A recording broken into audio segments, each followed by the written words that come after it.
Hello beautiful soul, welcome back to my channel. This is Misha Ame from Japan, Kaban Scorpio. Tingnan natin, this reading is for you. Mga magaganap o mangyari sa natitirang araw ng May 2025. Maraming salamat muna sa mga subscriber, new subscriber, cross-watcher, at sa mga bagong pasok dyan. Welcome na welcome kayo sa bahay ni Ate Aimee. Salamat din sa nakataba ng puso ninyong mga comments. At sa mga nagpa-personal reading, marami pong salamat. Kung gusto niyo na energy niyo lang talaga ang gusto niyo makuha natin, all the details para sa personal reading ay nasa ibaba ng video na ito. This is a general reading. Kunin mo lang ang sayo at itapon ang hindi naman sayo. Marami kayo energy ha. Maaring vice versa. Energy mo, energy ng person mo, energy ng malapit sa puso mo. Nangyayari, or mangyayari pala. Use your own intuition. Lawakan natin ang ating isipan. Ang dami yung energy sa mundong ito. Gawin nyo lang itong guide. Kayo pa rin ang makapagpapabago ng inyong pamumuhay. Hindi ako, hindi si card. Kayo pa rin. Guide lang kami sa buhay nyo. Okay? Hindi, energy reading po tayo. Hindi to kung sino man. Energy to, lalaki, babae, kung sino ka man dyan. Matanda, bata. Kung this is your energy, it's good kasi may advantage ka na pwede mong mabago, no? Okay. Ay, may kalat. Okay, so nakita ko sa'yo dito, meron tayong Libra, Scorpio, Gemini, Leo, and Cancer. Okay, may burden sa iba sa inyo. Doon sa burden, may mga problema ata kayo, no? Pero you look into the future naman sa nakikita ko sa inyo. Sa iba sa inyo, may conflict. Malaki man o maliit yan, or conflict or there's a struggle situation sa nakikita ko sa iba. Hindi naman lahat is conflict siguro. Siguro hindi lang pagkakaintindihan sa iba, no? May hindi pagkakaintindihan o debate o conflict man yan, mga debate, pag-uusapan. Ang nakikita ko dito, may mga sitwasyon na there's a hard work or hard situation na magaganap o mangyayari sa buhay mo. O may mga pinagdadaanan ka na ganong sitwasyon. Either sa business mo, sa emotions mo, or ano mga aspeto ng buhay mo na yan. No? Nakikita ko dito. So, iba sa inyo, merong mga abuso o may pang-aabuso or aabusuduhin mo yung sarili mo. There's an abuse situation ako na nakikita. Sana wag mo abusuduhin yung sarili mo, no? May makararamdaman ka daw na pain, sinasabi dito. In what way? Sana there's no loss happen, no? Dahil kung life yon, hindi naman siguro life yon. Siguro may mga emotions when it comes to a loss from a boyfriend, girlfriend, or mga separation, or loss of money, loss of mga expectation, pwede yung mga ganun, no? Kaya lawakan nyo yung isipan nyo. O kaya naman there's a pain kasi may mga ginagawa kayo, either activity, ganyan sa trabaho, mga physical activity, mga ganyan, no? Yung iba sa inyo, yun nga sabi ko, may mga big problem or burden or there's a duty na medyo hardship, pare, no? Yung sinasabi ko, there's a duty na kailangan mong gawin na medyo nahihirapan ka. O kaya na namumroblema kayo, mga ganun. Sana palawakin nyo yung sarili nyo, yung utak nyo, no? Yung pangunawa. May mga kalungkutan, pero sabi dito, siguro dito sa inyo, very religious person, or handin yung faith nyo to change na kaya nyo malakpasan yung mga kaganapan na nagaganap into your life. May nakikita ko dito na pag-uusapan ka ata, or may mga tao na hinahanapan ka ng butas o pinagkakwentuhan ka, maaring inuungkat yung mga dapas situation mo, maaring ganun, or ikaw ito, no, sa iba sa inyo. Pero handun yung gossip, ibig sabihin, may mga anxiety, and also, sa iba sa inyo is may mga pagkabalisa na mararamdaman. May mga problem din kasi. Sa iba naman is merong excitement situation. Ako na nakikita sa'yo. Yan. May mga, siguro makakarating ka ng exciting. Siguro, lalo na kung may marireceive ka, di ba? O kaya kung meron kang nire-research or may inspire ka in a situation, Di ba? Siyempre, handun yung excitement na sana maganap yun, sana mangyari to, sana, o kaya may darating na ikaka-excite mo.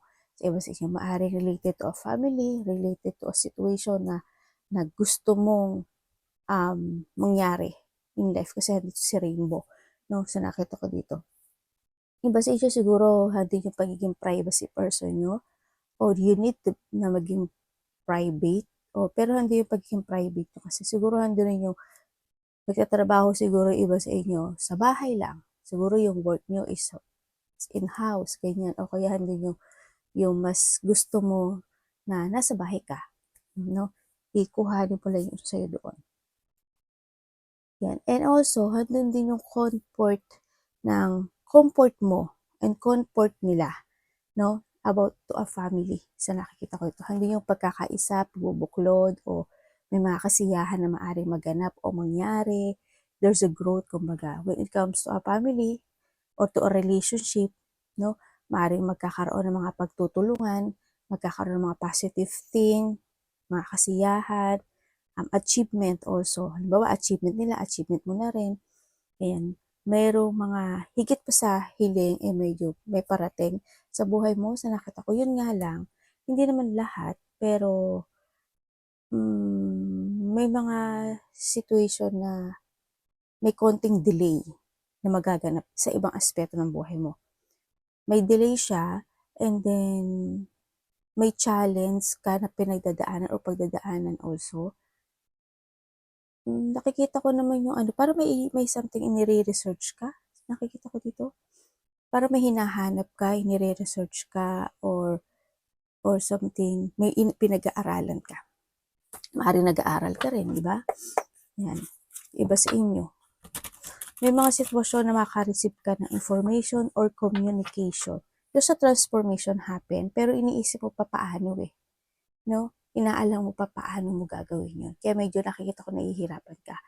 Siguro, paano mo baguhin yung buhay mo, paano mo ma-receive to, paano mo ma-achieve to, paano ganito, paano in the future, yung mga ganong sitwasyon. Ako na nakikita sa iyo. May mga iniisip ka actually, no? Tingnan natin ang iyong energy. Pero may marireceive ka Either money, gift, or papuri, ganyan. Sa iba sa inyo. Tingnan natin ang iyong energy. Hindi ako ganun gumagalaw dito kasi gumagalaw itong camera. Inano ko lang sa table ko. Tinabad daw ako magsabit, diba? Kasi, ngayon tulog yung mga anak ko. Hindi ko na binuksan yung ibang ilaw. Tingnan natin. Baka magising kasi sila sa baba. Ang energy ni Scorpio.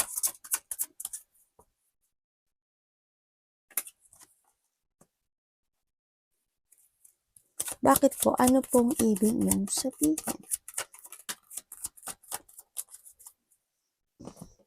Okay, ang nakikita kong energy mo dito. Sa ngayon kasi andito yung situation na ando yung confident, no?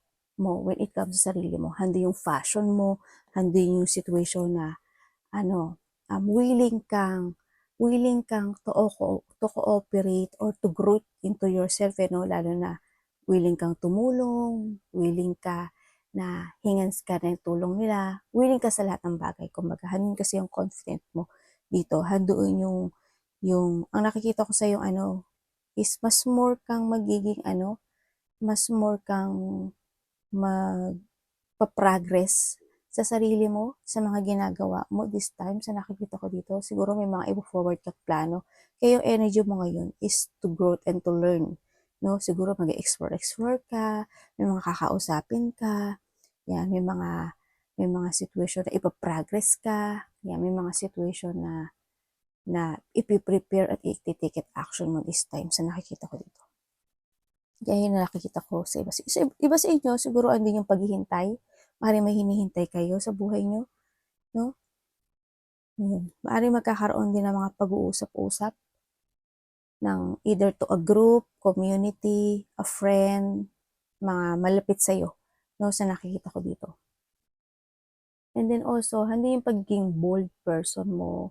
May mga may mga situation na ano kayo, very passionate ka and anong tawag dito? Bold ka rin kasi eh. Hindi yung inspiration mo, hindi yung power inspiration mo sa pagiging independent person mo sa nakikita ko dito sa'yo. And strong personality syempre. Tingnan natin ang parating sa'yo. Siguro may mga ano ka, may mga recognition, o kaya may mga collaboration na situation happen into your life. Ganyan, partnership, parang may mga dealing or may mga taong makikipag-deal or sharing a goal sa'yo no, sa nakikita ko dito. Or you share your goal. May mga pagpaplano ang nakikita ko sa'yo dito. Anong parating kay Scorpio? Universe.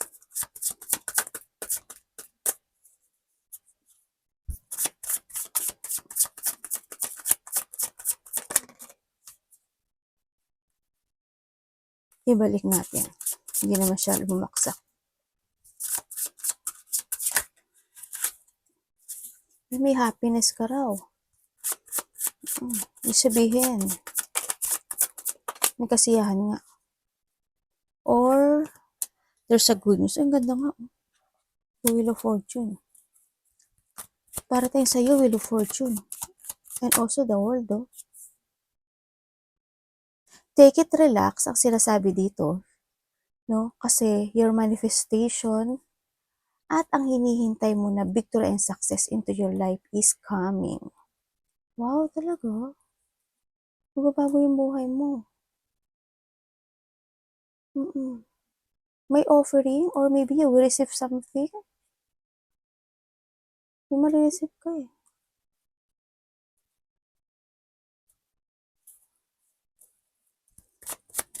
Ano po yung Wheel of Fortune sa kanya? Pagbabago to ah. May gusto na nga magbabago yung buhay mo. Congrats ah.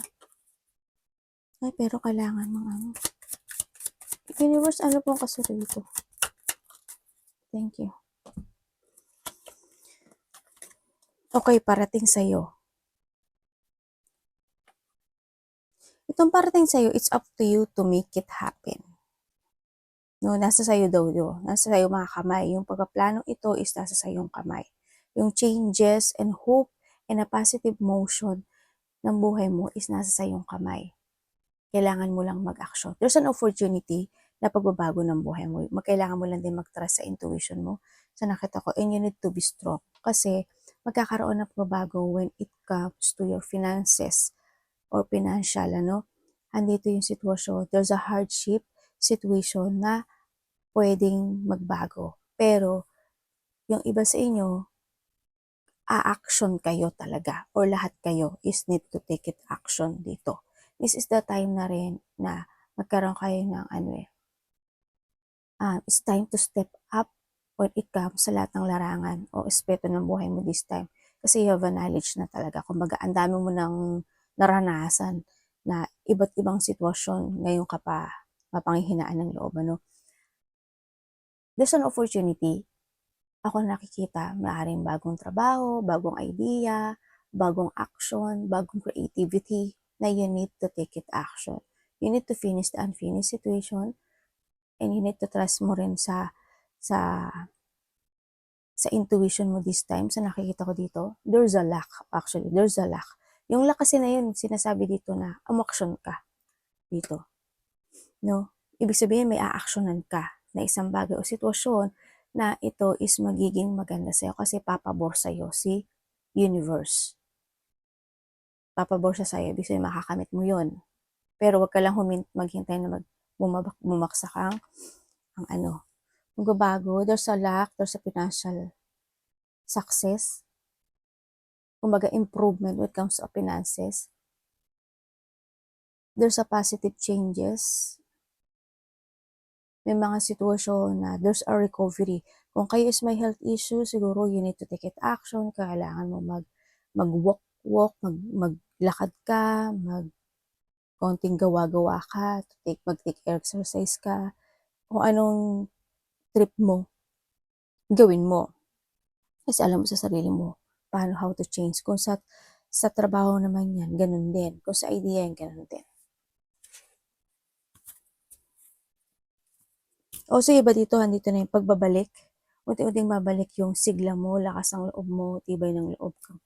O yung katatagan mo in life. Or andito na yung sitwasyon na mag-focus ka na sa mga a-action ng this time. Also dito, o kasi makakaraos ka na sa sa lungkot mo this time sa nakikita ko dito. Magkakaroon ka na, kumbaga, you will find peace this time sa iba sa inyo. Pero mag-action ka ha. You will find peace and you need to sacrifice it kasi.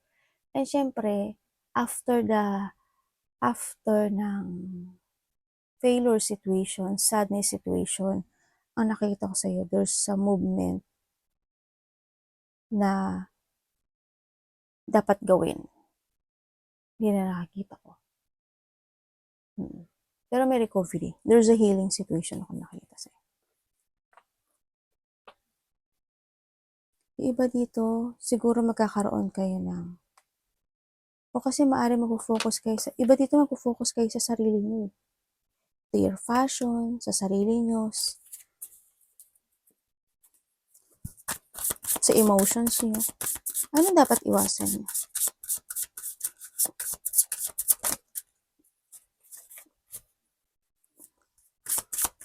Ano dapat iwasan ni Scorpio?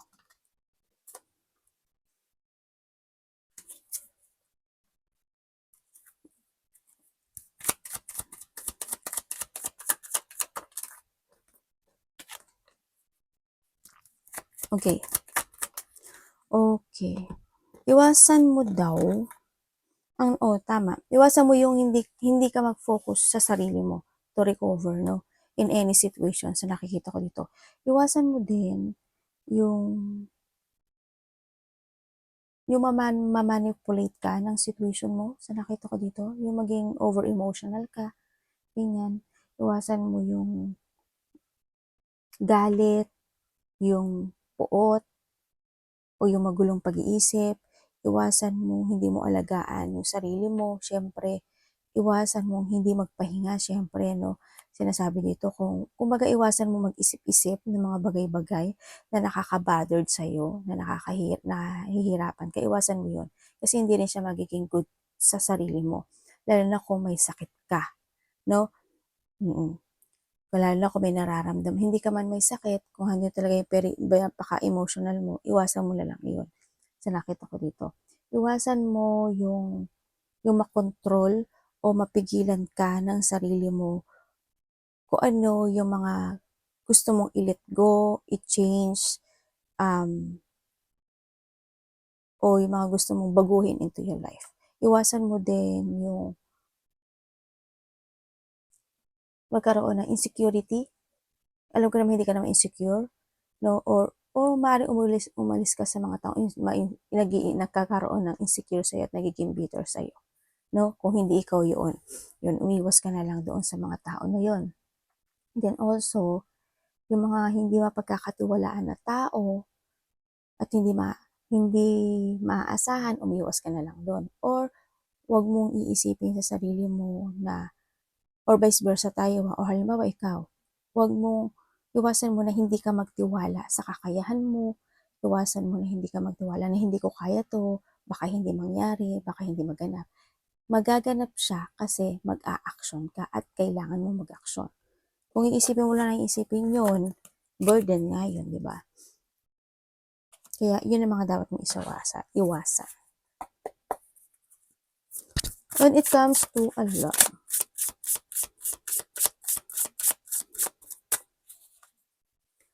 love is sa lahat, kapatid, anak, magulang, karelasyon, kaibigan.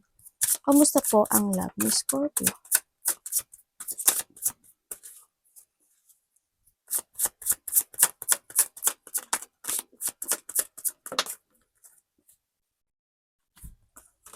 Huwag niyo ipilit kung hindi ito sa inyo, ha? Ako nagsasabi talaga ako ng nakikita ko. Kung marunong lang kayo mag-analyze, masisave kayo ng reading. Ang dami nang nakapag-save ng reading ko. Kumbaga, ang dami nang naligtas. Sa mga marunong mag-analyze ha, pero kung medyo nahihirapan kayo, practicein nyo yung sarili nyo. Hindi yung go to the flow kayo. Ay magaganap nga yan. When it comes sa love, devil, lumabas pa si devil. Okay. When it comes to a love, ang nakikita ko sa'yo, if you are a single, siguro na andun na yung nagkaroon ng mga rejection or nagkaroon ng mga dissatisfaction in this relationship, ano. Meron tayong Aries, Leo, Sagittarius. Also, Aquarius, Gemini, Libra. Pero may ano rin tayo dito, water sign. Pisces, Cancer, Scorpio. Eh, siyempre ikaw yan. When it comes dito sa love na to, andun yung, yes na, andun na yung boundaries, andun na yung rejection, andun na yung dissatisfaction dito sa love na to. Andun yung, ano na eh, wala na yung trust sa isa't isa, no? Ikaw man sa, o vice versa. Wala na yung trust, andun yung maaaring may mga time na naging hate mo nyo yung isa't isa, or andun yung iba naman is, basta sa ano na yun, may mga point na maaaring ini-ignore ka niya, ini-ignore mo siya. Yun na nakikita ko dito. Maaaring may mga sinasabi ka, minsan na hindi niya pinagtutuunan ng pansin, yung mga ganun, sa mga separation. Kasi nagkaroon na ng pangloloko no? Nagkaroon ng betray. Ando yung pagtataksil, or andoon yung pambababae, panglalaki, o yung talagang medyo hindi maganda yung relationship, kumbaga. No, naging dishonest kasi yung isa sa inyo. Kung kayo na, pero ang nakikita ko dito, kung magbabalikan, hindi. Hindi ko nakikita, pero ang nakikita ko dito is, hindi eh. Maaaring may parating na bago sa'yo. Sa mga single niya, may parating na new love dito. If you let go this past, itong past na to, kung nagkahiwalay na kayo, may parating na tao na para sa'yo. Kasi there's a twin flame situation ako nakita dito. Kung kayo is in a relationship nitong tao na to, hindi ko nakikita yung love dito. Kasi wala yung trust. O hando yung situation na medyo struggle yung relationship. Hindi ko nakikita na good term ito, ha.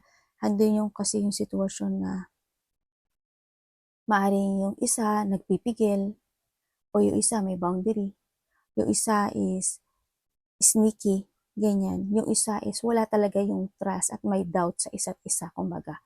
No? Nagkakaroon ng pag-judgment when it comes sa relationship. Maaaring siya, ginajudge ka niya, ginajudge mo siya.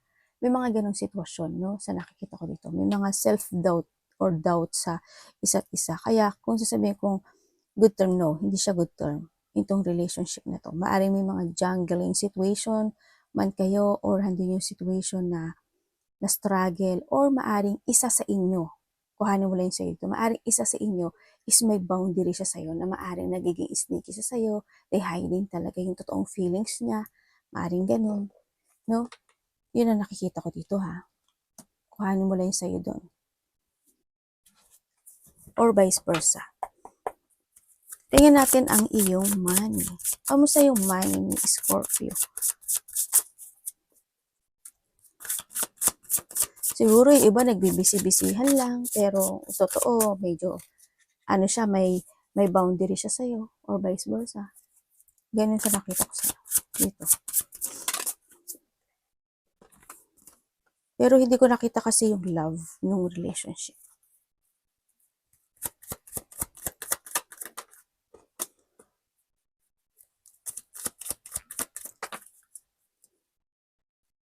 When it comes to your money, andito yung may mga achievement ka na makukuha.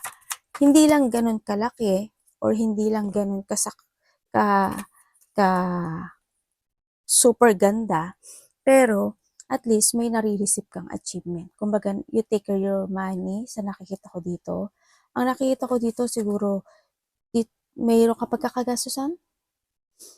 Parang gano'n. Siguro may mga celebration, may mga magkikita-kita, may mga fun, happiness, enjoyment, ganyan. May getting together, may siguro, 4 days, 4 weeks, 4 months, ganyan na nakita ko. May mga pagkakagastusan ka ata, no? May mga events, parties, surprises, something ganun ako nakikita dito. Pero you take care yourself, you take care your money. Kumbaga nahandoon yung sitwasyon na hindi ka, kasi you are patiently waiting in that investment, no? Sa nakikita ko sa'yo dito. Kumbaga you try to make it balance na kahit na mahirap, talagang pinag-iisipan mo na ito, dapat dito, ito, dapat dyan, ito, dapat ganyan. Yun ang nakikita ko. Kaya binabalanse mo yung pera mo, may mga pagkakagastusan ka na parating din sa nakikita ko dito. Pinag-aaralan mo talaga. Kumbaga, sa maaring may mga listahan ka, no? Maaring kung sa iba ganun, pinag-aaralan mo kung ano yung mga pagkakagastusan mo. Ito, dapat dito. Ito, next time ganito. May mga ganun sitwasyon. Kaya maghintay ka lang daw, sabi dito, kasi may mga achievement ka naman na makakamit. Kumbaga, nagkakaroon kasi ng nagkakaroon ng, andun yung structure, pag-i-structure, kumbaga tinatayo mo yung, kumbaga parang sa bahay, okay, next, ito yung bubong, ito yung bato, ito yung graba, may mga ganun, kan situation, no? Sa nakikita ko sa iyo. Kaya, tuloy-tuloy mo lang yan kasi there's a good result na magaganap o mangyayari sa buhay mo.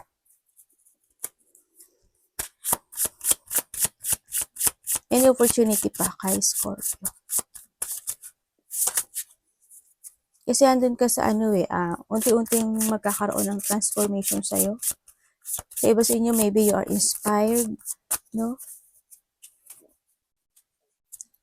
Sa mga ginagawa niyo this time. Kumbaga, handun yung pag-i-embodies ng lesson na natuntunan mo sa mga nakaraan. Any opportunity.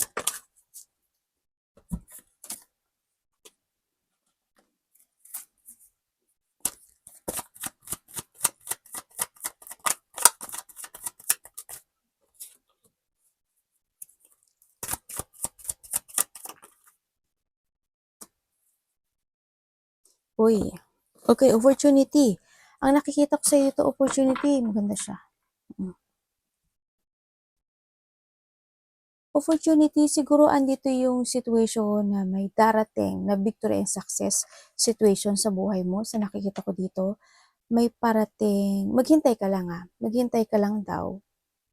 Kasi magkakaroon ka ng, you're taking to the higher path this time sa nakikita ko sa iyo dito. No?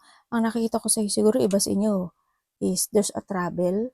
Kung may nihintay kayo na travel, no, it will success sa nakikita ko dito. Pero maghintay ka lang.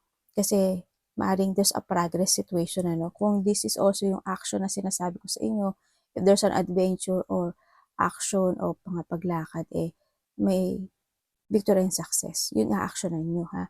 And this time, opportunity rin, siguro by June, 6 days, 6 weeks, 6 months, or by June, ang nakita ko is merong kang well-wisher or meron kang ma-achieve. Meron kang ma-achieve na isang situation into your life. Siguro victory and success, ganyan. Andito rin yung sitwasyon na maaaring iba sa inyo is pagbabalik ng inyong pride, strength, or confidence. No, andito rin yung iba is mas maraming makakakilala sa iyo. Hindi ko alam kung pupunta ka sa maraming place or you will become a center of attention o kaya na doon yung situation na lalo na pag nag-travel ka, syempre meron, di ba? Andito yung situation kasi ginaguide ka ng angels mo dito no? Hindi ko lang alam kung if you are a boss or you are a leadership, may pagka-boss or ililid ka ata for something ganun sa nakita ko dito. Sa iba sa iba, ang nakita ko. Ganun. Lalo na kung artista ka o kaya in a government, ganyan siguro haharap ka sa maraming tao, makikipagsalamuha ka sa maraming tao, o maaring yung place mo is maraming tao, ganyan. Kung ano man, nasa ang mundo ka man, kung nasa ang place at ano man ang aspeto na meron ka. There's a new beginning situation, ako na nakikita sa'yo dito. Ang nakikita ko rin dito, maaring may makikipag-usap sa'yo, no? Na isang tao na maaring in a distance. Yun ang nakikita ko dito. Mabait tong tao na to. Itong tao na to is very supportive sa'yo. Either in a distance siya or siya yung maaring nasa ibang lugar, nasa ibang baryo, nasa ibang bansa, o kaya naman siya is either nag-iisa, ako nakikita, or or or siya yung aalis or ikaw yung aalis. Parang ganun. Bibigay ko sa inyo yung element ha. Aquarius, Gemini, Libra, Aries, Leo, Sagittarius. Yun ang nakikita ko. Yan, maaari yan yung makakomunik sa'yo. Hindi ko siya ganong magalaw kasi magagalaw yung table. Maaari itong tao na to, very supportive siya sa'yo eh. Maaring kapatid mo, kakilala mo syempre. Pero hindi yung supportive. Pero kung titingnan ko siya, ano siya, a person who is balanced in life. Ganyan. Kumbaga mabait. Kalmado siya sa pag nakakausap mo siya. Ganyan. Hindi yung peace ninyong dalawa.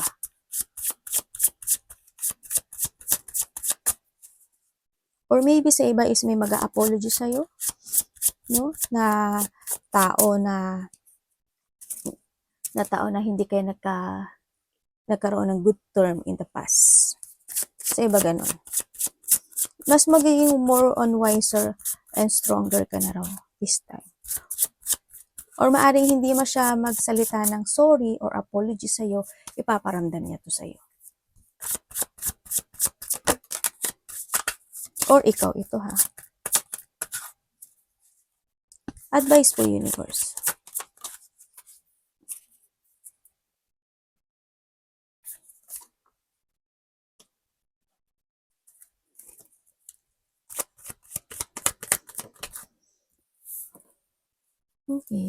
Okay, when it comes advice mo, siguro alisin mo na lang daw yung galit mo if ever na nagkakaroon ka ng sama ng loob, galit o puot sa nakikita ko. Kung lalo na kung mga nagkaroon ng hiwalayan, hindi pagkakaintindihan sa mga tao na malapit sa iyo, no? Kumbaga, kumbaga pahalagahan mo yung sarili mo, maging totoo ka sa sarili mo in a good way, syempre, kasi good karma is coming sa iyo eh. And syempre, umiwas ka na lang sa mga tao na hindi nagtutugma ng same energy mo. Kasi mas good yun, at least maging balance ka, di ba? And then syempre, start a new beginning into your life. I-force mo yung mga new idea mo o yung mga new opportunity na parating sa'yo kasi may mga dumarating naman sa'yo. There's an abundance kasi ako nakikita. Eh syempre, harmony, no? Harmony is needed. Start a new energy, a new journey into your life. Kailangan sa'yo magkaroon ng mental clarity kung paano mo babaguhin or i-create yung sarili mo. Maging totoo and focus and i-force mo daw yung be concentrate and pursuing your idea. This time kasi there's a victory and success happen into your life. Ibig sabihin, magbabago yung buhay mo. Magbabago. Maaring ihihiwalay mo na yung sarili mo sa mga tao na hindi talaga nagtutugma sa'yo, no? Or kailangan mo rin magsalita sa kanila, no? Sa nakikita ko dito. Isipin mo rin yung sarili mo and siyempre, self-love. Alagaan mo yung sarili mo. This is the time na alagaan mo yung sarili mo. You are worthy. Tandaan mo ha. Kung gagawa ka ng magandang bagay sa kapwa mo, maganda rin yung parating sa'yo. Yun ibig sabihin. No? Kasi sabi ko sa'yo, susundan ka ng swerte. Dito. May mga new opportunities. There's a breakthrough situation ako na nakita sa'yo na magbabago yung iyong destination within the 1 day, 1 week, or 1 month man yan. Or 1 year sa iba, no? Sa nakita ko dito. Big changes to sa nakikita ko. Maganda nga siya. May hihingi sa'yo ng tulong o may tutulungan ka? May mare-receive ka raw. May mare-receive ka. Arigatou namaste, God bless.